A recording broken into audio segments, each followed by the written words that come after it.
there's this housing shortage, and now we've got this massive labour shortage that, like you say, is only getting worse.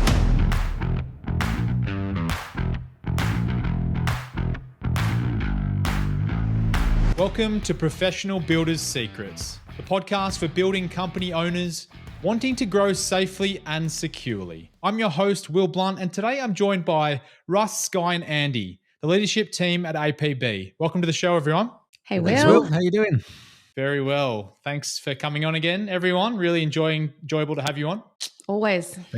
Thanks for having us. Today, we're talking about staffing and labour in the construction industry. Andy, do you want to kickstart things by talking through any trends you're currently seeing in that space? Well, yeah, I think the biggest negative trend that we're seeing is the fact that we are having a significant net outflow of particularly the important people, the tradespeople. So, we're talking carpenters and plumbers and gyprockers and painters.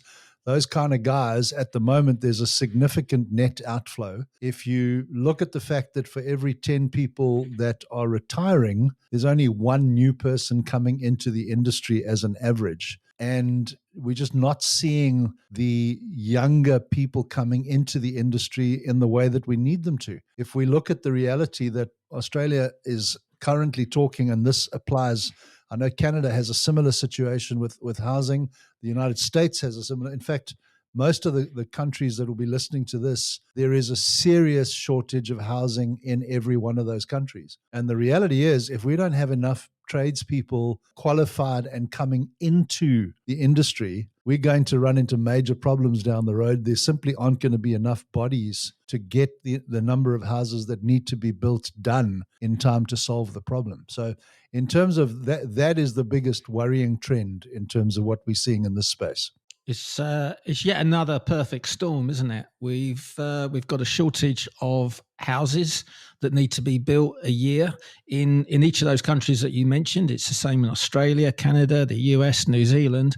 So there's this housing shortage, and now we've got this massive labour shortage that, like you say, is only getting worse. But I think it's even more extreme, isn't it, in the less glamorous trades, maybe, for want of a better word. So external plastering, bricklayers, for instance, those guys are having an even tougher job, and that's simply the perception, isn't it? People coming in, they don't want to get into these mucky, messy trades, so it's even more difficult for those. Or if they're not joining, they're leaving. They're leaving this industry a lot quicker than their predecessors, the boomers that are all going into retirement pretty soon. That's a huge part of the problem. It's just not being able to hold them. To add to what Sky was saying, we're also losing all of that experience, and it's not being passed back into the new guys coming in. So, that's and Russ, to your point, I mean, there is a natural kind of attrition rate in terms of as the boomers get older and they get closer to retirement. We tend to find that in the more physical trades, people retire earlier simply because it's difficult for them to keep doing the same kind of work that they were doing earlier. So that just makes the process even worse. That in that space, as Sky says, people are either leaving the industry or retiring because they just can't do the work anymore. Yeah, it reminds me of a post I saw on Facebook, and I think this was more in line with what's been happening in France, for instance, where they're raising the age of retirement and understandably so, because there's only so much money to go around, so this has to happen. But obviously there's a lot of frustration and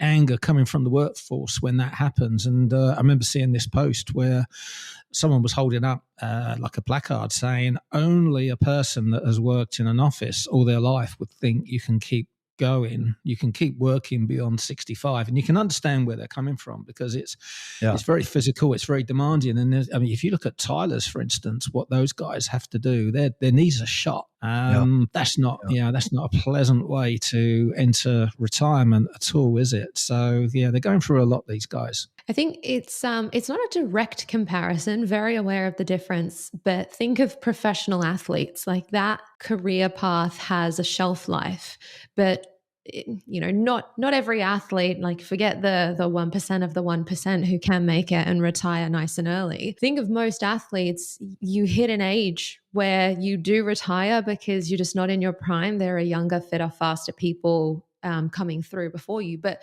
you actually have to reinvent your career to live out the rest. Like you've got several more decades of work left in you, but like you say, on these a lot less glamorous trades or part of the industry, if it's that back-breaking labor, that's when you have to reinvent your career. And that's when, like you've mentioned, Andy, you need these skills transferred into the younger generation. You need to move into that mentoring, supervising, management kind of role and really bring through and prioritize bringing through this younger generation so they can see a pathway as well. The pathway isn't just, your body is shot, you retire, and it's not a good time. Like you want to be able to showcase what a journey can look like in this industry and, romanticize it, glamorize it a little bit so people have that desire. They actually want to move into this industry and can see a future long-term, not short-term, which I think so many people do. Yeah. I think we have to look at how we treat people coming into this industry as well, because it's got a notorious history of bullying. Now, I don't think it's as bad in Australia as other places around the world, like the UK, for instance, where I still think it's quite bad, the way apprentices are treated, but it can still be improved. I think that's, there's no question about that. And maybe we need better education, I think, as to what's acceptable, because I think a lot of the time maybe people don't realise, the impact of their actions, what they're saying, what they're doing, and even what bullying really is. It can be psychological. It's not just like physical harassment, but it's, and again, you look at the traditions of this industry, sending kids down for a long wait and a left-handed screwdriver. It's a bit of fun, but it is all, it builds up into psychological bullying. So I think we've got to take a good hard look at ourselves and really move with the times and bring this industry forward and be more professional. What's different now than 20, 30 years ago that makes you think less people want to work in the industry? I think the internet, to be honest. I think the internet has given people a different perception, of what life can be about. In some ways that's good, but it can unrealistically raise expectations. I think we have a different attitude maybe in the younger generations coming through as well. There's I don't want to say like entitled, but maybe there's just different expectations around what they want to commit to in terms of work, and a lot of talk about work-life balance.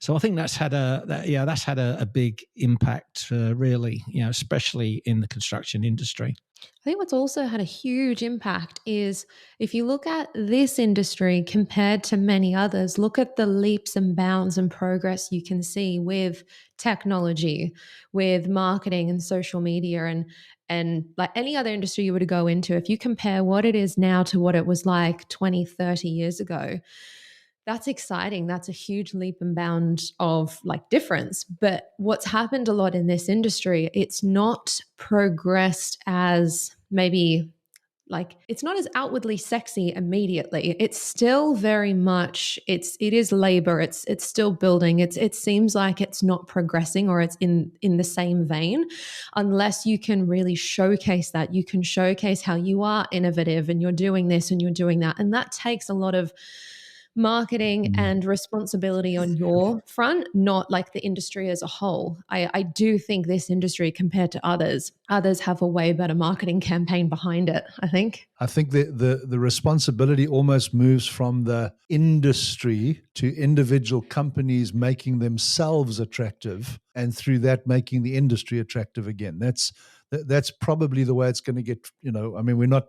necessarily talking about solutions yet, but I think that's one way, going back to what Russ said about education, people have misconceptions about this industry. Let's at least balance the books and, tell people what is going on so that they can make a balanced decision based on reality. Yeah, because there's not a great amount of status associated with working in this industry, is there? I mean, I know we're talking about tradespeople here, but even if we look at builders who are construction engineers and highly talented, they don't get anywhere near the respect they deserve for the level of expertise they bring to the table.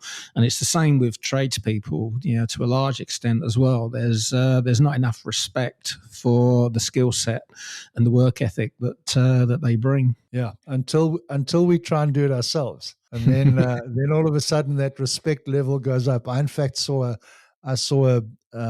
a truck driving down the road the other day from a handyman company, and the slogan was, "We'll come and fix what your husband fixed." And I just thought to myself, yeah, there it is. There's the truth, And I think it's only when you perfect husband. Yeah, exactly. It's only when you kind of, I'll build a deck. Oh, really? Yeah, I'll just go down to the local, Bunnings or the local Home Depot or whatever and buy some timber and make a deck. And, 6 hours in, when your hands are blistered and you sunburnt and your back is killing you, you're kind of going, okay, I have a newfound respect for, a guy that can do this.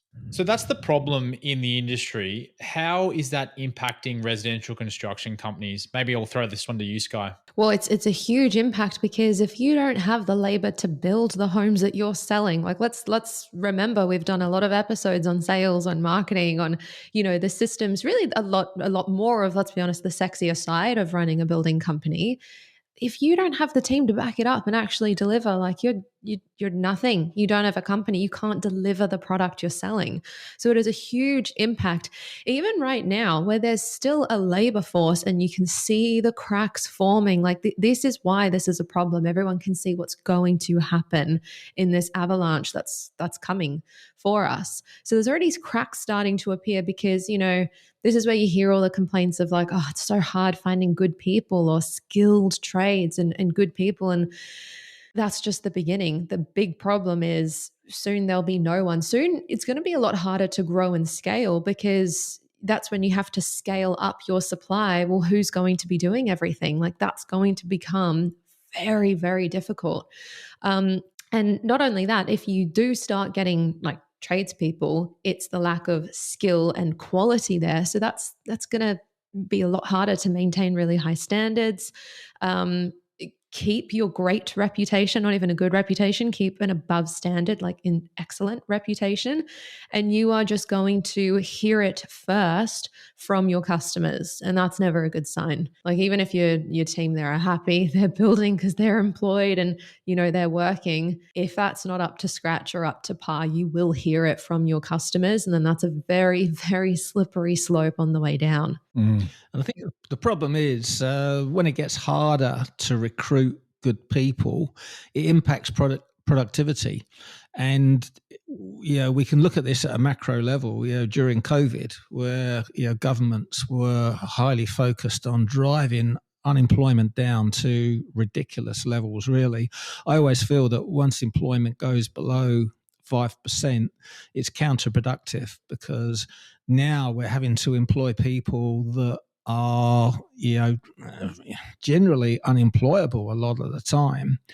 And it has a massive effect on productivity. And we saw that at a macro level. But if we now think in terms of the construction industry, this isn't an issue that's going to go away. This low unemployment for construction workers is going to stick around, for a long, long time. It was there before COVID.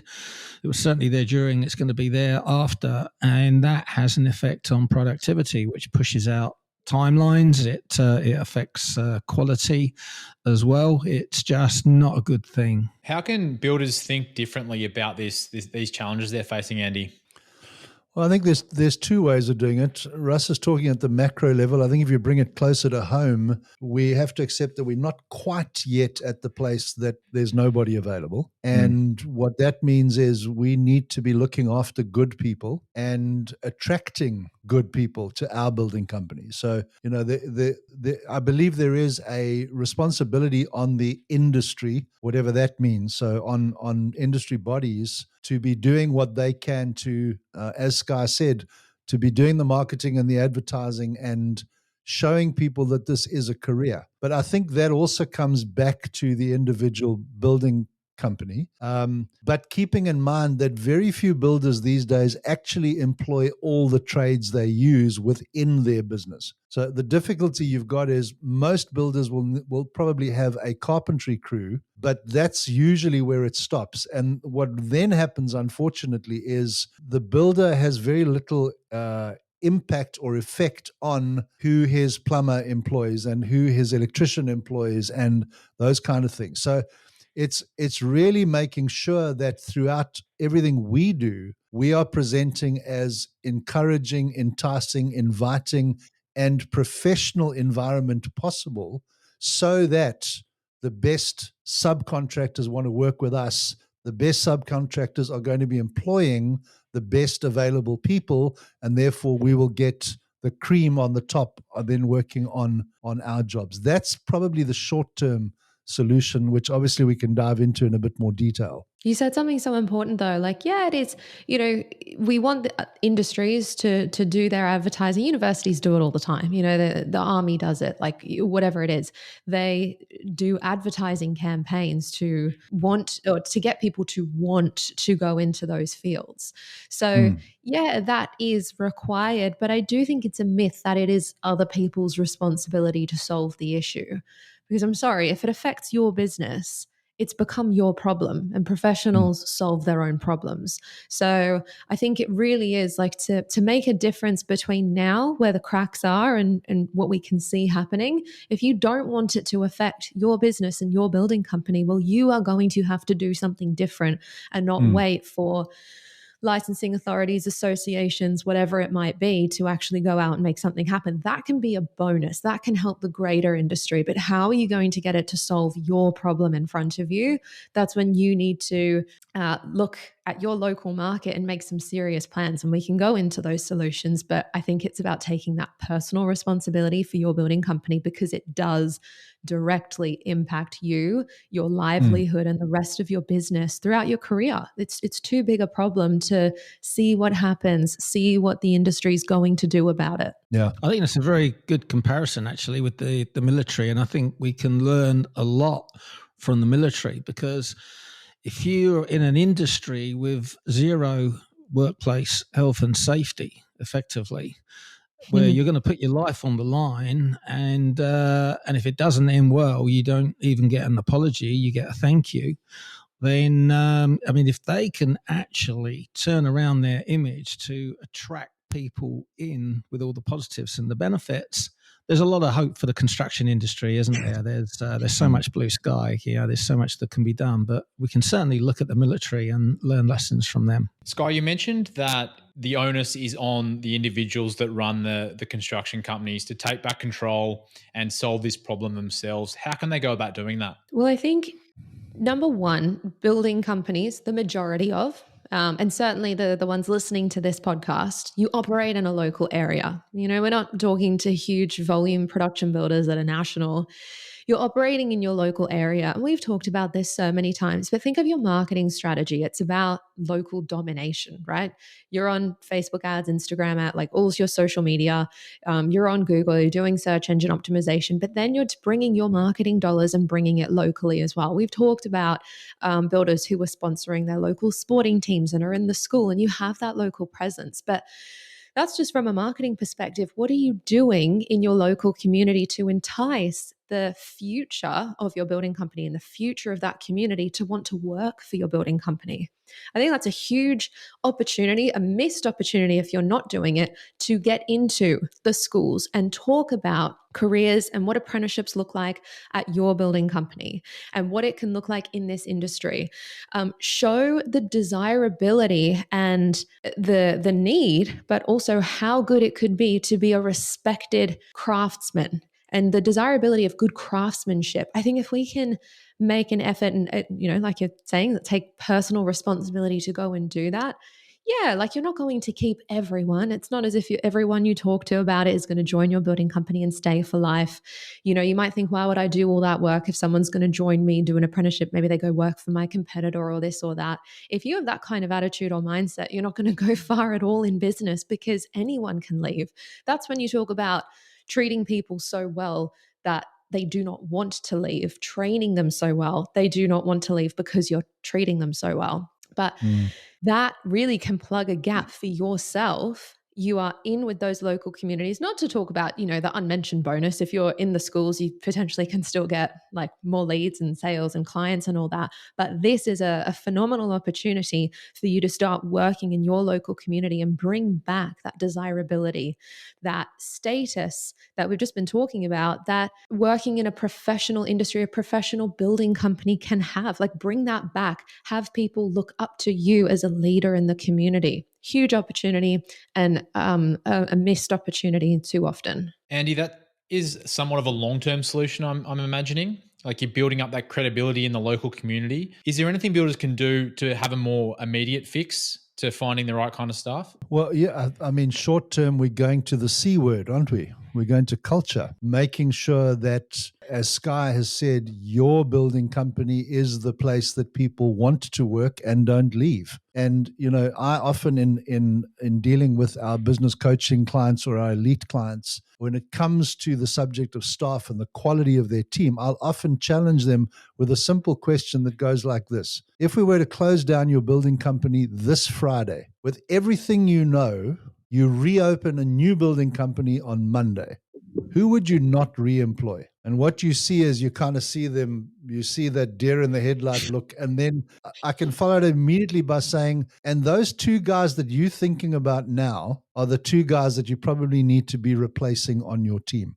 Because the truth is, if you've got somebody on the team that is not as good as they could be, is taking up space, requires additional work, et cetera, they are keeping two good people off the team that could make a big difference on that side of things. So if we bring it back to us taking personal responsibility and doing stuff now, it's making sure, first of all, that the team we have are the right raw material. And that raw material from our perspective is always going to be that they are a cultural fit. I'm just making the assumption here that they meet the technical requirements of whatever role they're gonna fulfill. But culture is one of these fluffy things that we often, we throw the word around, and then I think in the building industry as a whole, we tend to sort of say, oh, it's over there. But the reality is, if you are able to get everybody in your team on the same page with the same common goal, sharing the same core values, you are going to find that people are looking forward to coming to work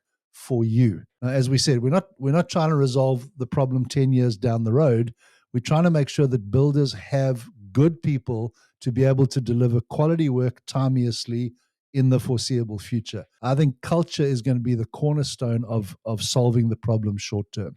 Just jumping on to what Andy was saying about identifying the people that you probably wouldn't re-engage. The longer you tolerate subpar performance on your team, you're actually going to bring down the performance of the rest of your team as well. So it's not just those two people. You're going to negatively impact the entire team. And then, there's a saying, you get what you tolerate. So it's very important, I think, that you do move those people to other roles or even out of the company, quickly and replace them with, people that are a better culture fit, a better fit for your team. Because if you focus on looking after your team, they are going to look after your clients, and your clients are going to look after your shareholders. So it gets this beautiful circle going. So you need to really focus on your team now.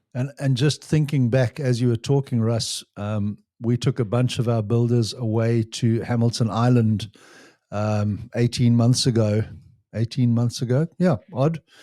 And we had a young lady with us who's involved in a building business, and she was particularly taken by the discussions that we had around culture, and went away from that retreat really wanting to have a look at their company culture very closely. And she did a quick analysis of the two people that had most recently left the company, and was able to show very clearly that that was a pure cultural misfit. They didn't share the same values. They didn't adhere to the same mission statement. And just to back up what Russ is saying, bottom line is they weren't happy in their jobs. So, as much as we're talking about they weren't delivering what we wanted them to deliver, they also hated coming to work every day. And then, as Russ is saying, that little bit of leaven very quickly starts to spread through other people because they're dissatisfied and they're moaning and complaining and blah, blah, blah. So it's, in some cases, it's really good for both parties if there are those cultural misfits and you resolve them quickly and professionally. Obviously, both parties end up in a better scenario at the end of that process. Sky, there's a lot of talk about culture. What does a great culture look like to you? Well, as Andy mentioned, like, it's such a fluffy word. I feel like it's so overused at this point as well in just the world. Everyone talks about culture and we love our culture and it's about great culture, blah, blah, blah. I think the biggest thing to remember about culture and your company culture is that it's not static and it's also not passive. It needs to be constantly worked on. It needs to be constantly evolving because your building company is also evolving. So it's like anything, right? What worked 20 years ago doesn't mean it's going to work today. You need to be able to keep it current, keep it in line with your values, but actively work on it. Just because people share the same values as you does not, like, by definition mean they're adhering to the company culture and they're a great fit and we can move forward. It is so much more than that. Yes, the values are important. The direction we're all paddling is the same direction. We have the same mission. We're following a core purpose. But the culture, what's just as important with the culture is, what are you investing in it? What are you doing for your team members? Are we investing in our people? Are we showing appreciation? Are we treating people with respect? Are we leading from the front? There's so much more to it than just a couple core values and, we read a book on it and we're okay.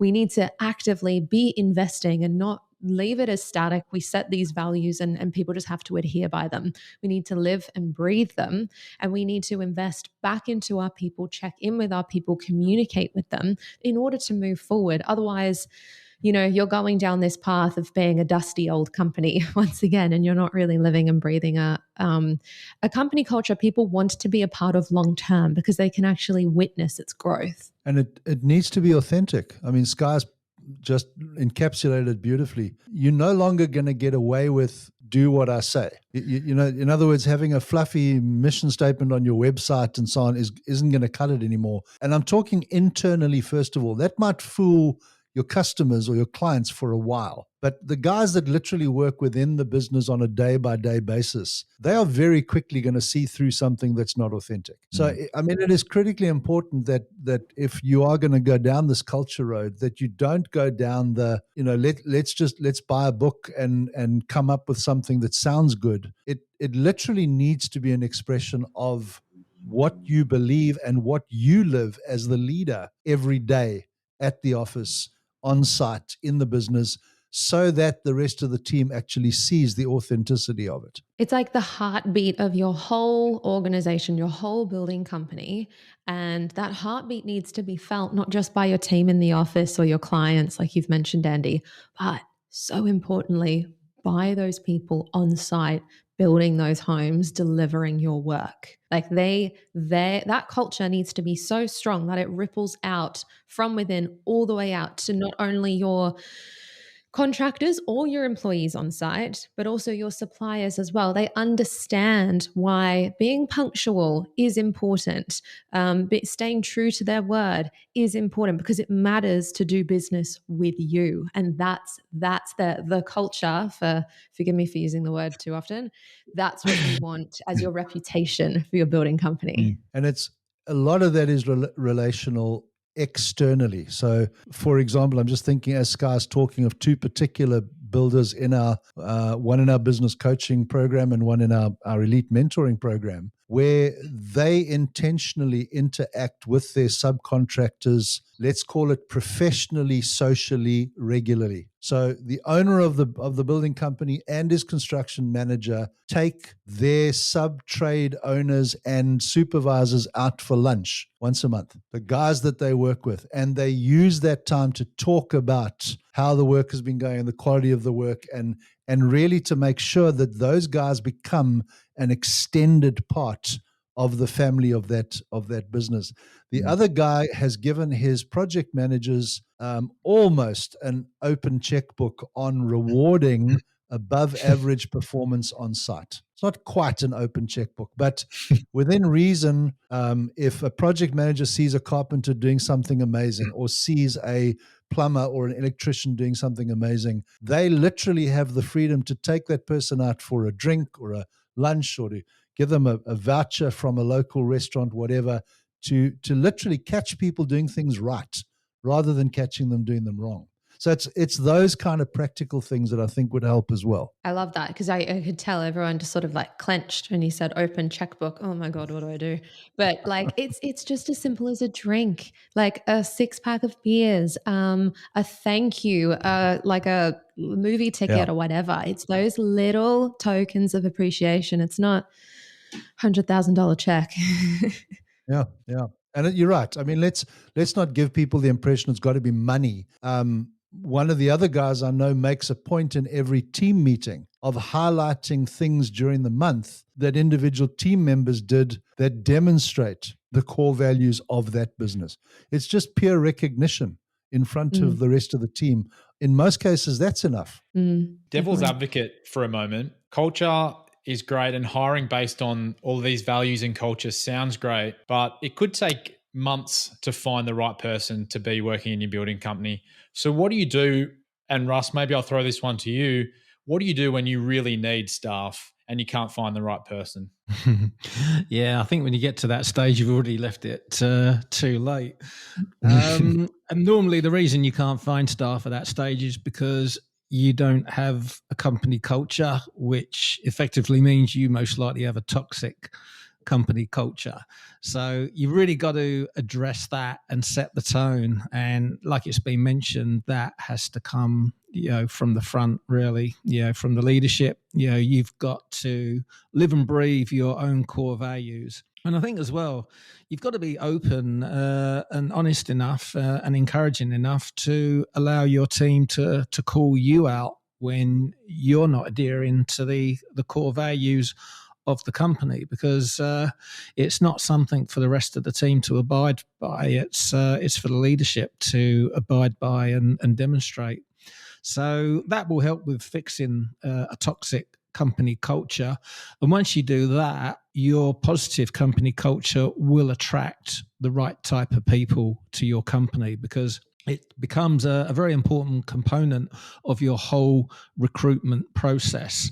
And sharing your core values will excite people that are looking for work, because people looking for jobs, they might have a salary expectation, but that is not going to be the pure driver behind who they decide they want to work for. They'll be attracted by the values and culture of a particular company, and that's going to help you attract the right people. But when you do find yourself in that situation, you unfortunately have already left it too late. So it can be fixed, but I don't think there's a quick fix. The quickest, like, short-term fix for that, really, the only way you can fix it is if you have high margins. You have the ability to pay, and I should say overpay, for what you actually need. Because the second you need someone, you're desperate. And while it can fix a short-term solution, maybe because you have the cash, you have the ability to wave a bit of money in front of someone to come as you need them right now. It's not a long-term fix, because, as Russ said, money is just one part of it for people. It's not going to make anyone stay for any prolonged period of time. Doesn't matter how much you're paying. I don't think anyone's making that bigger margins that they can pay people enough money to stay in a very toxic, awful environment. People don't stay if they don't want to, but if you have the margins, or big enough margins, it gives you options. At least you have a few more options to go down before giving up and calling it quits. What do you think's the best way to find good talent? Is it by having someone internally who's running that process, or is it outsourcing to a third party? Can I give you a solid yes answer? Sure. It wasn't a yes, no, but go for it. Yes. I mean, look, not a lot of building companies have an internal recruiting arm. So, the truth is there are specialists out there, and maybe this goes some way towards answering the question that you asked, Russ. There are specialists out there who recruit specifically for the construction industry. So all of the trades that we're talking about that are in short supply at the moment, there are specialists who work in those areas. And obviously, from our perspective, we have a number of APB rewards partners that our members can access, who will give them those kind of services. And of course, they have, I say this respectfully, they have stock on their books. So they have carpenters and plumbers and electricians and tilers who are looking for work. And obviously, they can then be the connection between the two. So outsourcing, I think, would be outsourcing the recruitment process, I think, would be something that a lot of builders would probably do. For those builders that don't go down that road, they're probably still in that place where they're doing everything themselves. As in they are the sales guy and they're on the tools all day and they're doing the books at night and the quotes at night and so on. This is going to become another thing they do at night. They will be posting things on Seek and Indeed and wherever else, on bulletin boards and so on. We've seen a lot of people get some quite interesting responses out of things like their Facebook page, where they've gone out on Facebook and said, we are hiring, and if you know somebody, put them onto us. So there's a variety of ways to do it, but it's going to end up being probably those people that can afford it. There would be those specialists and those people that are doing it themselves. It's just going to be part of, as Sky said right at the beginning of this discussion, getting the word out enough to attract the right kind of people. Thanks, Andy. So obviously the rewards partners is a great place to go for any APB members out there.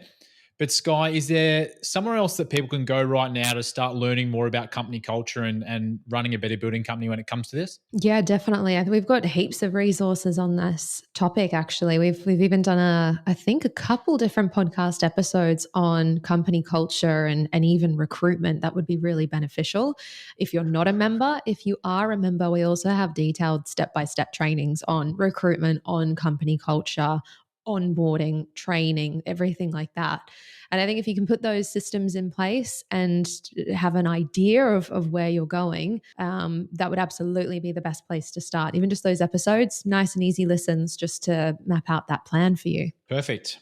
Well, I'll try my best to include the best ones in the show notes then. Perfect. If I can just add and go back a bit to something that Sky said earlier, we're talking about there's a macro problem and then there's a micro problem. Talking about the physical realities of some of these jobs and the fact that there is an expiry date. There's a point at which your knees just say, I can't tile anymore. What a lot of people are finding is really helpful is having a career path internally for the people that are part of their team, so that they come in as an apprentice. They, let's say, become a qualified carpenter after their 3 or 4 years. They work as a carpenter for 5, 6, 7 years, getting experience. They move into a leading hand carpentry role. They move into a supervisory role. They move into a project management role. And as they're moving through those stages, they are not forced to be as physically involved as they obviously are at let's call it the basic trade level. And I mean, we have builders that are literally creating a career path for people that as their company grows, they only fill up from the bottom. So they are putting apprentices and carpenters in at the bottom and then growing them into leading hand carpenters, supervisors, project managers, construction managers, in order to help that client scale. So it's those kind of people where there's a career path rather than a job is going to be a lot more attractive than somebody where it's just you're a carpenter, you'll always be a carpenter, you'll never be anything else. That's obviously nowhere near as attractive. And it's the expectation of people who have grown into those roles to share all of their knowledge. This like perfect segue all the way back to the beginning of this episode, sharing that knowledge, that experience and expertise to that younger generation, the new people coming into the building company, so that you can keep that standard, that high standard of quality, all of that insider knowledge that's been gained over decades of experience. It is literally their job to share it, which is huge, huge. Yeah. I mean, I was talking to a client this morning who, while we're on the subject of carpenters, identified that structural carpentry was a failing in his team. He went out and got a professional video crew. He recorded himself framing the structural portions of a standard build. He's now made that the required watching of all new employees. And guess what? It is part of his library of his standard operating procedures in his company manual. That knowledge and expertise is captured forever. After the cockroaches and the LED globes are gone, that video will still be available for the aliens to watch. Nothing lost. And we have a couple of rewards partners as well, don't we, that provide a platform dedicated to actually providing this service where you can actually video best practice, and they've even got pre-recorded videos as well, but you can add to that library with best practice, for the trades, so that this knowledge and skill set is not lost. Really helpful. Well, thanks everyone. That was a really fun episode. Is there anything else you wanted to add before we wrap up? Probably the only thing I would add is, I think Andy might have touched on this earlier, but as builders, the vast majority of the workforce is not employed directly. It's subcontracted through other companies. So you might feel, well, what can I do? I'm a little detached. I've got my own carpentry team. I can control that and I can influence that. But what can I do about the plumbers, the electricians, etc.? And you still can.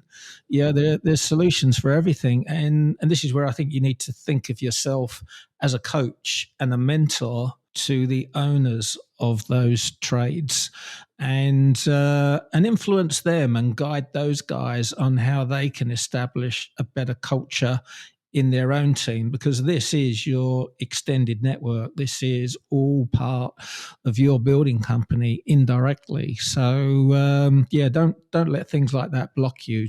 Just think how you can overcome that and have a greater influence on the people connected to your building company. Very well said. Like, you need them to succeed. You want to see them succeed. Yeah. Thanks, Russ.